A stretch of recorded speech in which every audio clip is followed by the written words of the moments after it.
Bonjour à tous et bienvenue dans Itinéraire Bretagne. Impossible de parler des bienfaits de la mer sans évoquer les algues. Les recherches à leur sujet sont d'ailleurs très nombreuses et très prometteuses. Nous le verrons dans quelques instants. Mais en attendant, nous sommes ici à Douarnenez et pas très loin de cette plage, des producteurs de spiruline se sont installés. Je vous propose de découvrir cette microalgue. Dans cette exploitation près de Douarnenez, les clients défilent. Bonjour.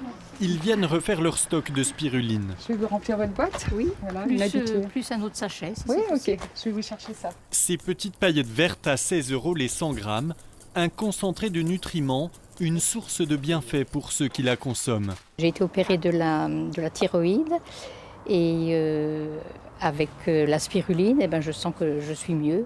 Depuis que j'en prends, en fait, je tombe jamais malade en hiver. Je vois vraiment la différence. Voilà, pas de rhume, ou très peu.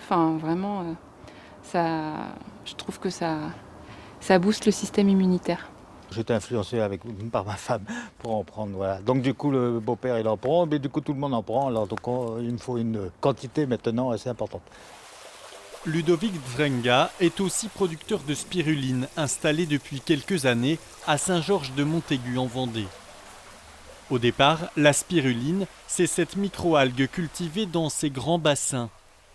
Un milieu alcalin enrichi d'engrais courants, l'eau est régulièrement agitée pour favoriser la photosynthèse. On récolte ensuite cette pâte verte et humide. À ce stade-là, la spiruline, en fait, on a une pâte qui est trop humide pour pouvoir la travailler derrière et lui donner une forme et pouvoir la sécher. Donc du coup, on est sur une étape où je la mets dans des linges. Et pour enlever toute l'humidité, la microalgue passe sous ces lourdes presses pour obtenir cette pâte. Elle est ensuite découpée en fines lamelles, puis sèche toute la nuit. Le lendemain matin ou plus tard, j'ai un produit qui est sec. Et il y aura eu une température maximale de, on va dire 30-35 degrés. La spiruline est ensuite broyée pour lui donner son aspect final. L'objectif de toutes ces étapes, conserver les propriétés de la cyanobactérie, particulièrement bienfaitrice. On va y retrouver du fer, c'est 60 à 70% de protéines, c'est toutes les vitamines sauf la vitamine C, tous les acides aminés essentiels à l'organisme, et puis aussi d'autres molécules, dont une qui s'appelle la phycocyanine, qui est un antioxydant, et qui va avoir donc beaucoup de bienfaits sur l'organisme. Ludovic et les spiruliniers de Douarnenez fournissent notamment les sportifs pour la récupération et les personnes âgées pour les défenses immunitaires. Mais pour que la spiruline soit efficace, il y a tout de même quelques consignes à suivre. Il ne faut pas la faire cuire parce qu'elle perd toutes ses propriétés. Il faut la manger comme ça. Il faut une cuillère à café bombée par jour. Il faut être très régulier pour que ce soit efficace. Après, ce n'est pas magique, mais ça fait du bien. En 2004, la France comptait 4 spiruliniers. Il y en a désormais plus de 15. Mais la demande est toujours plus forte que l'offre. Alors il faut s'adapter.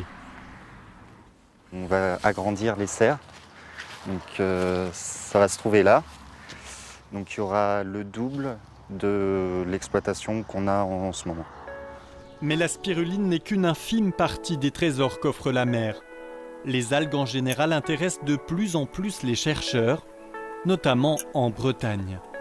Claudie Le Goffpin, bonjour. Bonjour. Vous êtes la responsable pédagogique de la licence professionnelle culture et procédés de transformation industrielle des macroalgues à l'Université catholique de l'Ouest à Guingamp. D'où est venue l'idée de ce cursus? On sentait qu'il y avait un besoin de la filière qui était là, de se structurer et d'avoir des personnes qui soient formées aussi bien à l'aspect culture que l'aspect transformation.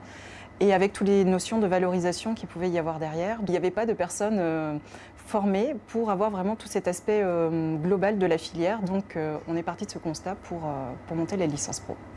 Et on a besoin de personnes qualifiées justement parce que la Bretagne est un acteur majeur dans la production d'algues. En Bretagne, on est une des régions, je veux dire peut-être au monde, où il y a la plus grande diversité du fait de conditions qui sont vraiment très clémentes pour le développement des macroalgues. Donc on a une richesse qui est très très importante et qui pour l'instant est sous-utilisé, on va dire. En tout cas, il y a plein de pistes à explorer avec cette grande diversité-là et plein de valorisations possibles par la suite. Oui. Alors on connaît bien sûr la spiruline et ses effets sur la santé, mais il y a beaucoup d'autres algues aussi et la recherche se montre plutôt prometteuse sur les algues. Alors la recherche, oui, est bien présente sur les algues. Alors effectivement, la spiruline, qui elle est une microalgue, mais les macroalgues sont aussi potentiellement valorisées. Alors, il y a des propriétés qui sont antioxydantes, il y a des propriétés anticancéreuses. Les Japonais le savent très bien et ont beaucoup publié là-dessus. Nous, en Bretagne, on est plus axé en Bretagne et en France, on est plus axé sur les algues rouges et les algues brunes, mais il y a vraiment tout un champ encore à explorer. Est-ce qu'on peut dire que les algues sont prometteuses dans des domaines comme la médecine, par exemple ? Quand on fait des recherches ciblées sur certaines activités que pourraient avoir des molécules extraites d'algues, on arrive à démontrer des propriétés. Donc effectivement, après, il y a aussi des choses qui sont faites à partir de ce qu'on sait, qu'on maîtrise depuis longtemps, mais peut-être plus dans le domaine agroalimentaire, comme les alginates par exemple. Il y a des recherches qui ont été menées par des équipes de recherche pour substituer des canaux sanguins à base d'alginate en fait, et donc utiliser des macromolécules extraites d'algues.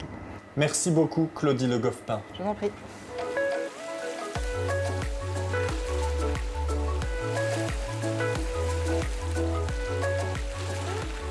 Vous le voyez donc, les algues n'ont pas fini de nous livrer tous leurs secrets. C'est la fin de cet épisode d'Itinéraire Bretagne que vous pouvez retrouver sur notre site internet. À bientôt.